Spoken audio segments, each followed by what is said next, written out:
Mesdames et messieurs, bonjour, ravi de vous retrouver. Bienvenue à cette nouvelle édition de notre programme L'Égypte à la une. Et commençons l'édition d'aujourd'hui, du mercredi 13 décembre 2023, avec le président Abdel Fattah el-Sisi qui s'est réuni hier avec le Premier ministre Dr Mostafa Madbouli, le chef des renseignements généraux et le ministre des Ressources hydrauliques et de l'irrigation, Dr Hani Soueilam. Le porte-parole officiel de la présidentielle de la République a déclaré qu'au cours de la réunion, le chef d'État a suivi l'évolution des activités de coopération dans le domaine de l'irrigation et des ressources hydrauliques avec les pays du bassin du Nil, notamment en ce qui concerne les réservoirs de récupération des eaux de pluie et des stations souterraines d'eau potable, ainsi que des projets d'épuration des voies navigables, la protection contre les dangers d'inondation et la création de marinas fluviales. À cet égard, le président El-Sisi a souligné que la coopération avec les pays du bassin du Nil représente l'un des constances les plus importantes du travail conjoint égypto-africain, surtout à la lumière des capacités humaines et de la diversité des expertises techniques et institutionnelles que possède l'Égypte dans le domaine des ressources en eau et d'autres, ce qui contribue à la mise en œuvre de nombreux projets de développement conjoint qui sont mutuellement bénéfiques pour le continent africain.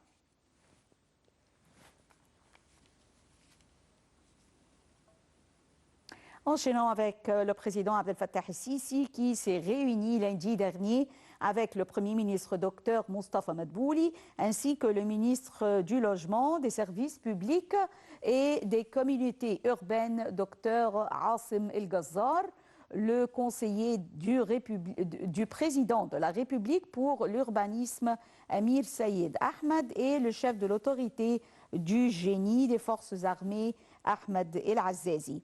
Le porte-parole officiel de la présidence de la République a déclaré que la réunion a porté sur les projets de nouvelles villes à l'échelle républicaine et les efforts gouvernementaux en cours pour les développer.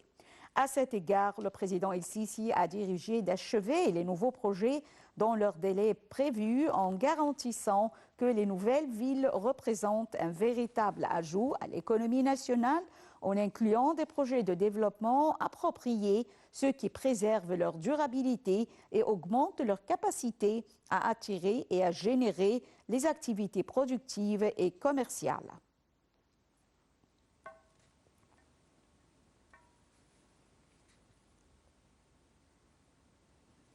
Le président Abdel Fattah el-Sisi suit les efforts visant à activer le projet national L'avenir de l'Égypte. Le président El-Sisi a examiné les moyens de développer l'infrastructure nécessaire au succès du projet national pour la production agricole L'avenir de l'Égypte, notamment l'énergie électrique en coopération et en coordination avec les agences nationales compétentes. Ceci a eu lieu lors de la réunion du chef de l'État avec le Premier ministre Dr Mostafa Madbouli, le ministre de l'Électricité et des Énergies renouvelables Dr Mohamed Shakir, le chef de l'autorité du génie des forces armées, le général Ahmed El-Azazi et le directeur exécutif de l'Agence de l'avenir de l'Égypte pour le développement durable, le colonel Dr Baha El-Ghanem. Sarah Al-Maghrabi nous donne plus de détails.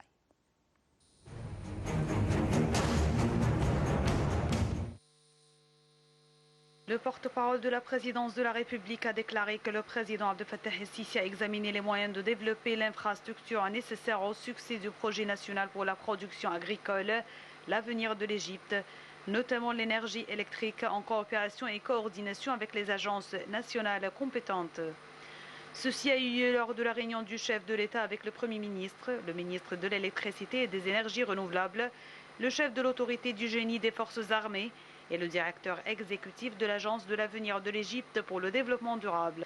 La réunion s'inscrivait dans le cadre du suivi des efforts visant à activer le projet national pour la production agricole et l'avenir de l'Égypte et son rôle dans le développement du système agricole ainsi que soutenir le système de transformation numérique dans le secteur agricole et produire des semences approuvées pour les cultures stratégiques, la production de cultures destinées à l'exportation, les activités agricoles protégées et la production animale. Le président Sisi a enjoint de poursuivre les efforts intensifs afin de réaliser les objectifs stratégiques du projet, d'une manière ce qui se reflète sur le plan d'État pour l'expansion agricole, la protection de la sécurité alimentaire du peuple égyptien et l'augmentation des exportations agricoles dans le cadre du plan de développement global de l'Égypte.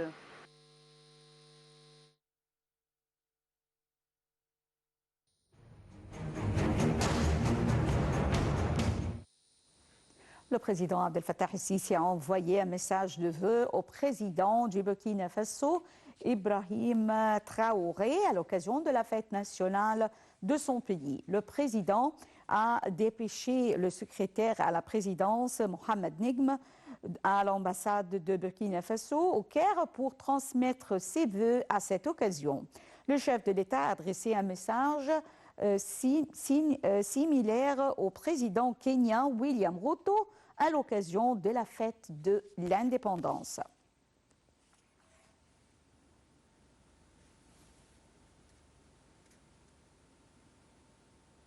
Et enchaînant avec le Premier ministre Dr Mostafa Madbouli qui a souligné l'importance du rôle de la Commission de contrôle des marchés et des prix des denrées et de ses conclusions sur des études faites pour soutenir les efforts de l'État à cet égard.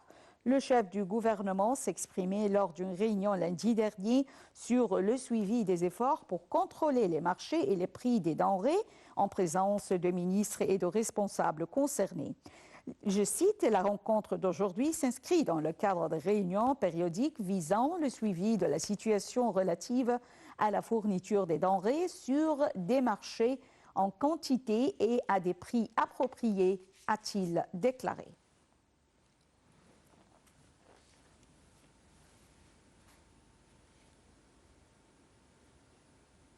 Les opérations de dépouillement des bulletins se poursuivent aujourd'hui après la fin hier soir du vote de 3 jours pour les élections présidentielles 2024.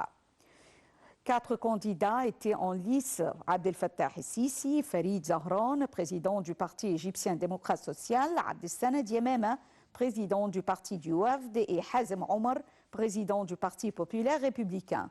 Quelques 67 millions d'Égyptiens étaient appelés à choisir leur futur président. Les résultats officiels sont attendus le 18 décembre. Si aucun candidat n'obtient la majorité absolue, soit 51% plus 1 des voix, un second tour aura lieu 2 semaines après l'annonce des résultats du premier tour.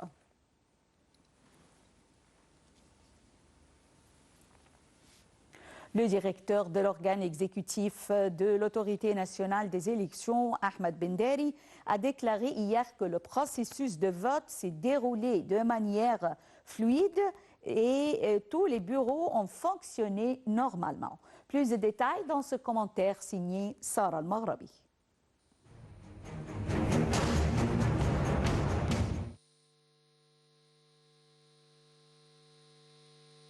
L'Organisation égyptienne des droits de l'homme a signalé un taux de participation remarquablement élevé par rapport au scrutin précédent. Le dernier jour du scrutin a débuté hier dans le respect des horaires habituels, à partir de 9 h du matin, marqué par une influence soutenue des citoyens au bureau de vote. Le processus s'est déroulé de manière fluide, tous les bureaux fonctionnaient normalement. C'est ce qu'a déclaré Ahmed Benderi, directeur de l'organe exécutif de l'Autorité nationale des élections, l'ANE, lors d'une vidéoconférence avec les dirigeants au bureau de vote dans les différents gouvernorats. Il a également signalé que tous les bureaux de vote avaient ouvert à l'heure prévue, à l'exception de celui de Warraq, qui a ouvert avec un retard jusqu'à 10 h 20 en raison d'un accident de circulation.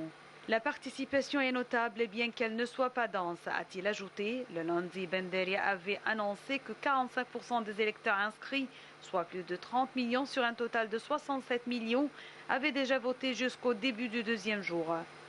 L'OEDH a relevé un taux de participation particulièrement élevé par rapport aux précédentes élections. Lors de la présidentielle de 2018, environ 24 millions de personnes représentant 41% des électeurs éligibles s'étaient rendus aux urnes. Cependant, l'OEDH a rapporté plusieurs irrégularités électorales dès le premier jour. Ils ont documenté 12 violations dans et autour des bureaux de vote du Caire, à Gizeh, à Luxor et à Assouan, incluant la surpopulation, des retards d'ouverture, la violation de silence électoral et la distribution de biens et de coupons par les campagnes des candidats pour influencer les votes. Le syndicat des journalistes a également reçu 10 plaintes lundi, principalement en raison de restrictions imposées aux prises de photos à l'intérieur et autour des bureaux de vote. D'autres incidents rapportés comprenaient des agressions contre des journalistes, des retards d'ouverture, des violations de la campagne, ainsi que des restrictions imposées aux journalistes dans les commissions électorales à travers l'Égypte. Les résultats du premier tour seront annoncés le 18 décembre si aucun candidat n'obtient la majorité absolue, 50% plus un des voix. Un second tour aura lieu 2 semaines après l'annonce des résultats du premier tour. Dans ce cas, la campagne pour le second tour débutera le 19 décembre pour une durée de 21 jours. Les élections du second jour se tiendront les 5, 6 et 7 janvier 2024 à l'étranger, puis les 8, 9 et 10 janvier en Égypte. Les résultats du second tour seront annoncés le 16 janvier.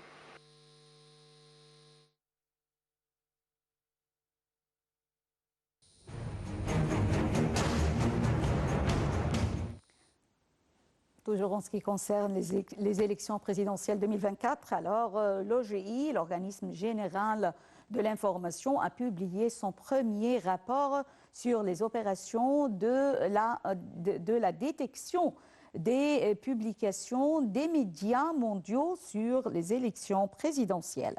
Le président de l'Organisme général de l'information, Dia Ashwan, a déclaré que la salle des opérations de l'OGI avait suivi ce que des centaines de médias ont publié dans plus de 10 langues, ainsi que les activités de 528 correspondants accrédités pour couvrir les élections.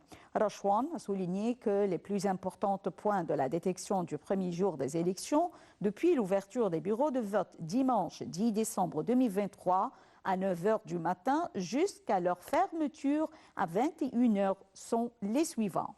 Sur le plan médiatique, aucune plainte n'a été soumise par les correspondants étrangers qui se sont déplacés entre les gouvernorats, que ce soit individuellement ou collectivement. 2. Les observateurs et les correspondants étrangers n'ont pas détecté aucune violation liée à la sûreté des élections ou à la régularité du processus électoral, que ce soit à l'intérieur ou à l'extérieur des bureaux de vote. 3. Le nombre des articles publiés a doublé, surtout dans les médias américains, européens et asiatiques. 4. Les commentaires négatifs se sont limités à évoquer le climat économique général et les difficultés rencontrées par les Égyptiens. 5. Beaucoup de rapports ont lié les élections aux événements à Gaza, indiquant que la tension aux frontières égyptiennes a eu un impact positif sur les élections et les chances du candidat Abdel Fattah el-Sisi. 6. Il y a eu un quasi-consensus sur la grande affluence des électeurs au bureau de vote de par la République. Le rapport de l'OGI indique que les médias internationaux ont suivi avec un grand intérêt le premier jour des élections présidentielles égyptiennes, dont 4 candidats sont en lice.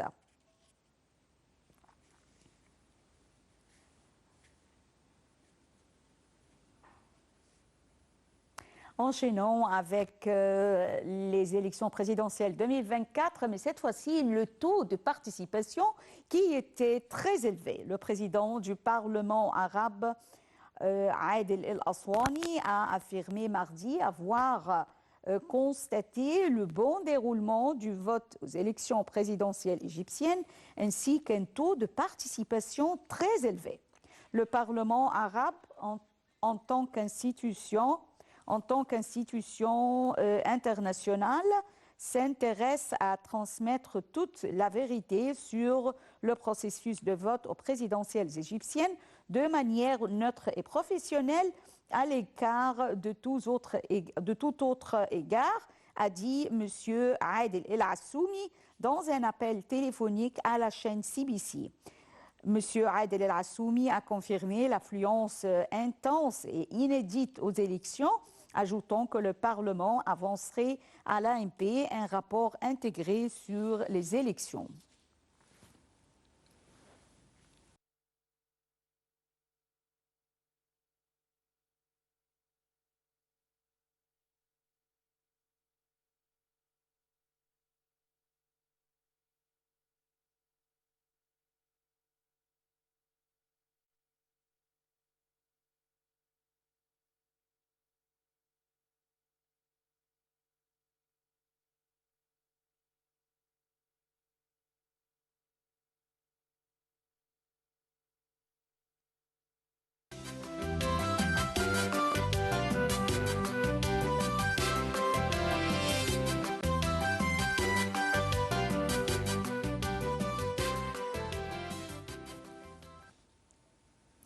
Et changeons un peu de sujet avec le dossier du tourisme.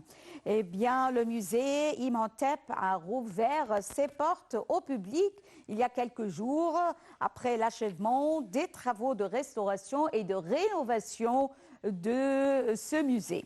Le ministre du Tourisme et des Antiquités, Ahmed Aïssa, a affirmé lors de l'inauguration du musée l'importance archéologique du musée d'Imhotep, tout en soulignant que cette réouverture vise à améliorer l'expérience touristique des touristes à Saqqara. Sarah Al-Maghrabi nous donne plus de détails sur ce musée.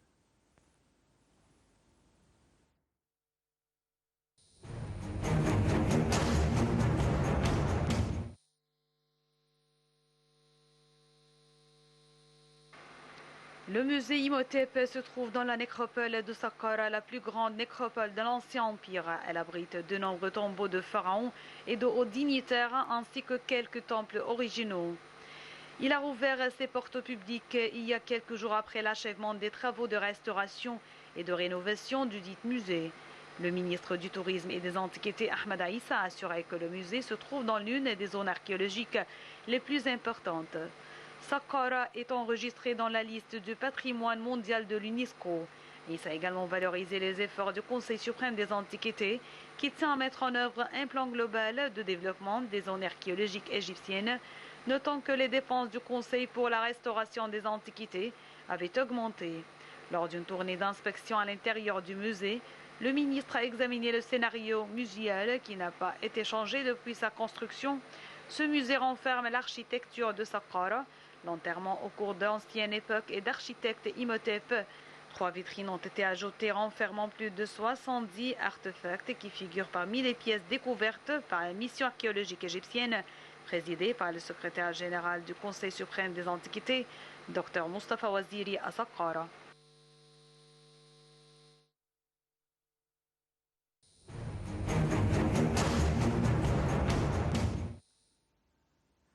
Le ministre du Tourisme discute de mécanismes visant à accroître le tourisme en provenance du marché espagnol.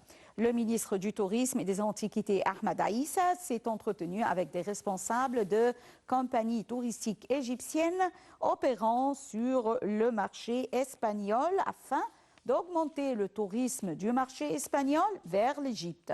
L'entretien a porté sur les indicateurs du tourisme en provenance du marché espagnol au cours des années 2022-2023. Les projets futurs de ces compagnies et les propositions et idées qui contribueraient à attirer davantage le touriste ont également été discutés alors que le marché espagnol est l'un des marchés touristiques ciblés par le ministère.